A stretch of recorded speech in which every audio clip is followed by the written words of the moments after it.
Hi, this is my first video, I guess. It's not really a video, it's more of a podcast. Um, and this is that one horse. I'm just feeling out what I should do for this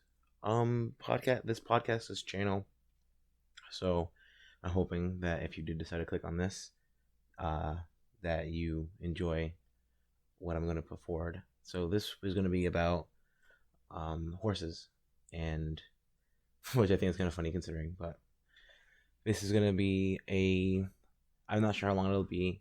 I'm just going off of my personal experiences with horses and with my ideas about my knowledge about them as animals in general.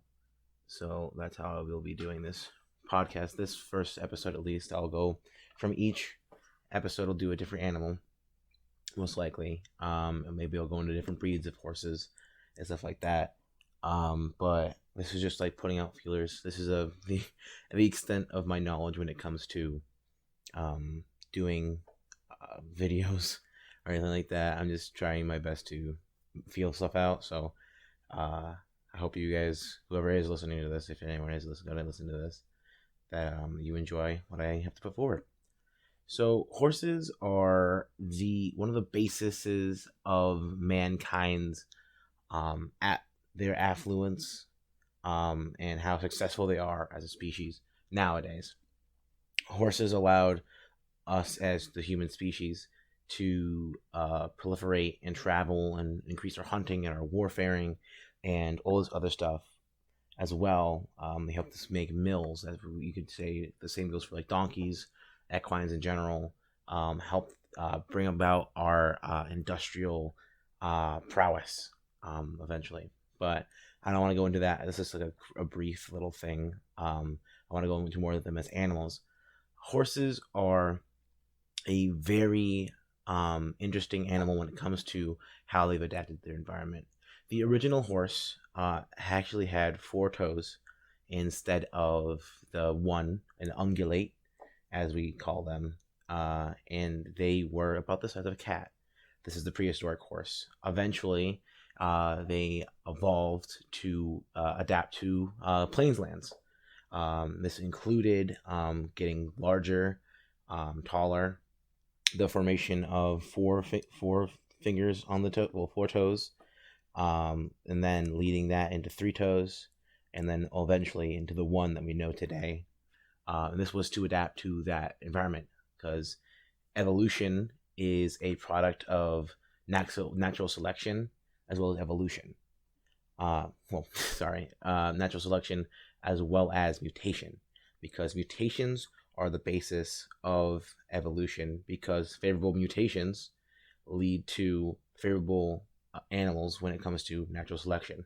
A bit convoluted, a bit confusing. This isn't a biology lesson. It's a podcast about, horses.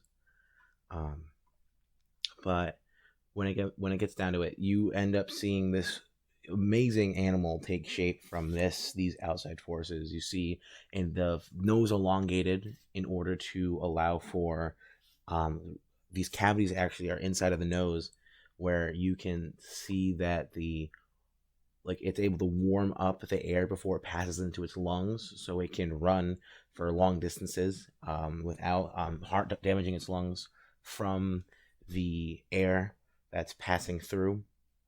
And that's one of the aspects of how the large nose that they've acquired through evolution, as well as having enhanced olfactory senses inside of that, so they can distinguish what the smells so much better than we can, because of how advanced their nose is. And on top of that, we often see this goofy face that horses make with the lips peeled back and the teeth kind of bared and their eyes kind of squinted. That's called the Fleeman's posture, if I'm not mistaken. And it is enhancing the amount of ability that the horse has in order to introduce, to distinguish even more so these complex chemical natures when it comes to smells that it's coming into contact with. And this can be from any number of different things that it's smelling. It also does this when they are agitated, So it's like it's a myriad of things. And also we see with horses, this is I'm not even going to breeds yet at this point. This development of a larger barrel, which is the chest of the horse. And it is very interesting because it houses these enormous lungs, which allow for these like hours and like these just constant running, so that it can escape predators. And that's why we see horses as flighty, because despite what we've done as the human species to horses, they will always have the base most sense of their evolution. They are flighty creatures that are always on alert and always like ready to flee, because they don't fight, they flee, because they are a prey animal. Usually when something's coming after them, you're not gonna you know rear up and try and fight them like a bear would. But it shows like this it's the most possible in order to develop itself for its environment, which is just astounding because it is wildly prolific. If it wouldn't had been domesticated by humans, we would still probably see this species continuing onwards, unless humans hunted them to extinction like they did like a lot of other megafauna. But that's besides the point. Horses also have side-facing eyes, as many prey do. If you've seen horses, you've seen this before. It gives them a wide breadth of view around them, so they have a really good sense of sight in order to see threats that are around them. That's why you often see that horses cover each other's blind spots, which are directly in front of the face and directly behind them. So a predator, say for example a lion, if that was to come sneaking up behind a horse, if they had a herd, they would be protected from that because everyone would have every other's blind sights covered, and that is extremely important in why they are a herd animal. It's because of protection and security, and it is so interesting how the hierarchy of horses end up working out, because we often see that there's a head mare, and and this is in wild horses, and oftentimes within domesticated ones as well. A head mare gets the best of the food. It is the least like it's the most. It's usually the strongest one, and then it goes down by levels of like female, and then often there's a head stallion. But even then, we think of stallions as these like really powerful, really rambunctious creatures, as they are. But even then, they're lower than the head mare, and we also see this matriarchy society and a lot of other animals as well. One of the more interesting ones to me is the hyena, which is entirely matriarchal. In males, this is a bit of a tangent, but male hyenas are often cast out entirely from the society after they have their use, which you probably know what that is if you're if you're smart enough to know. It's a bad way of putting it, but if you understand what I'm talking about, I want to go into that, trying to not get demonetized on my first video. I don't know, but within that, matriarchy in animals is quite common, and we see this within horses and hyenas.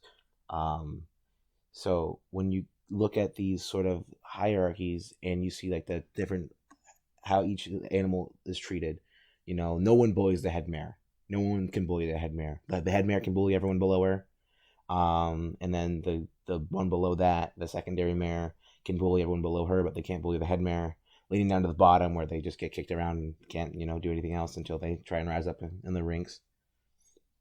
So it is a very interesting thing to look at, to see how these interactions happen and how these evolutions lead to these amazing relationships between animals. Because originally, when they were in that multi-digited four-toed form, they weren't pack animals, not that we can tell at this point anyways.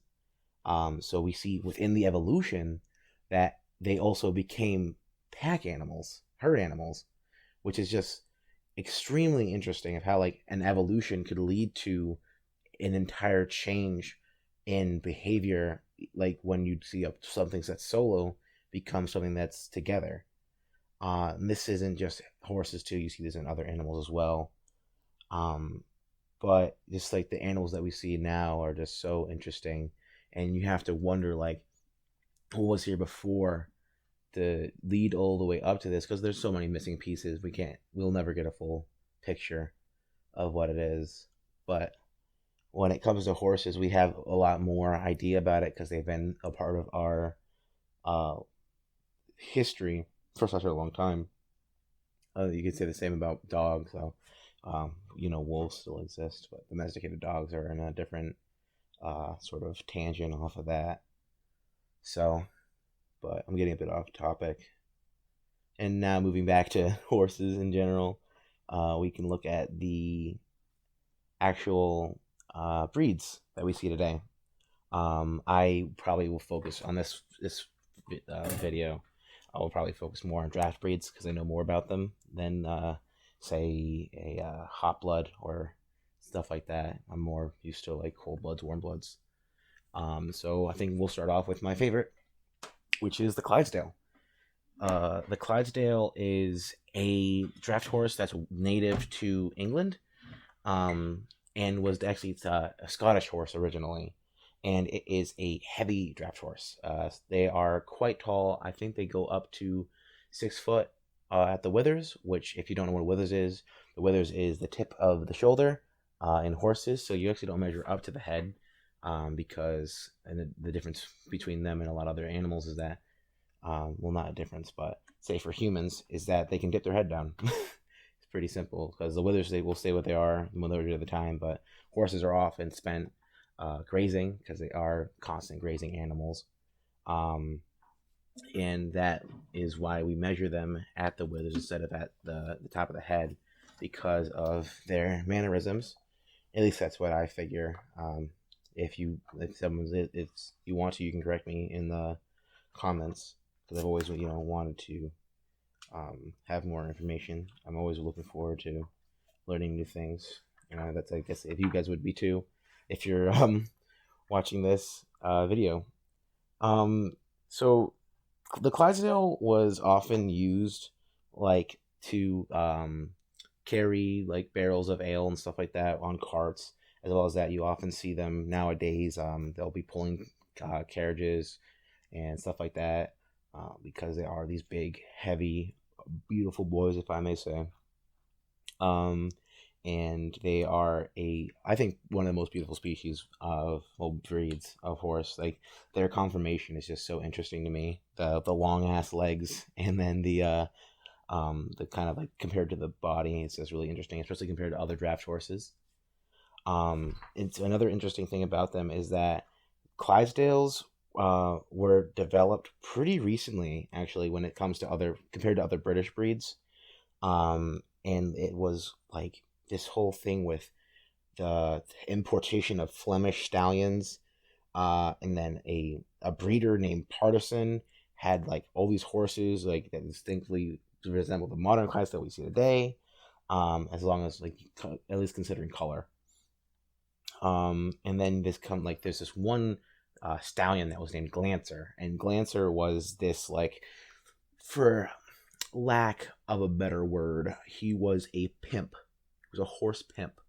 He has like so many Clydesdales can be traced back to this one like beast of a he wasn't even Clydesdale at that point, but just like this beast of a stallion named Glancer.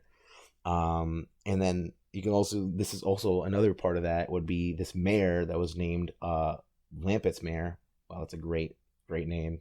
It's just like the dudes that owned it was probably named Lampett. Some of these people from the 18th century have no idea how to name things. I mean, Clydesdale's pretty interesting, but it just comes from where the Clyde River is in Scotland. So, it's a lot of people are not very good with naming things. But actually, when you look at one of the other favorite breeds, which is the Shire, you actually see a lot of the Shire inside of the Clydesdale. The Clydesdale was developed off of the Shire. The Shire is known as I think overall it's one of the largest breeds of horse. For sure. Those guys are beasts. I've worked with the Clydesdale. I've worked with the Clydesdale and I've worked with the Shire before, and Clydesdales are fucking. Oh God, I'm gonna get monetized for saying that. Uh, and Clydesdales are huge. They are like behemoths, and usually they're gentle giants. But the one that I worked with was a bit of a fussy eater. I guess would be because you had to leave them out of the pen to go take the grains and stuff like that, supplements, and they were so impatient. Like you would be like just going to grab the food for them, and you would hear like cracking and like stomping, and then you'd walk back out, and they'd have their dinner plate sized hoof just like resting on the wooden plank, which has probably had been replaced like 3 times already, because it was like a bossy mare, and she would stomp on it and like you rattle the entire thing. Like that's like that confinement, probably if she wanted to, she could totally break out of it. Like other than that, usually she was fine, but it's just like you have to be in awe of like, wow, this creature is so powerful. And it's pretty interesting to look at like these different horses and their personalities, especially like every horse has their own little personality, just like us humans do. um, and I've worked with a bunch of different horses. I've worked with, well, as I said, Clydesdale Shires. I've worked with Belgians. I've worked with thoroughbreds. I've worked with ponies. I've worked with mules. I've worked with mini horses. And let me just say, this is going to be a bit of a tangent. Mini horses are devils. Like they are like, if you can think of like the person that is like the most annoying, like most inconsiderate person, that is a mini horse.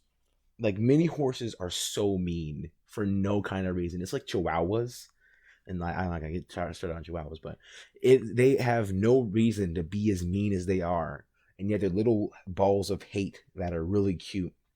Because I mainly say this because of my experience with these two mini horses and this donkey, and I love this donkey to death. He is the cutest little buddy ever.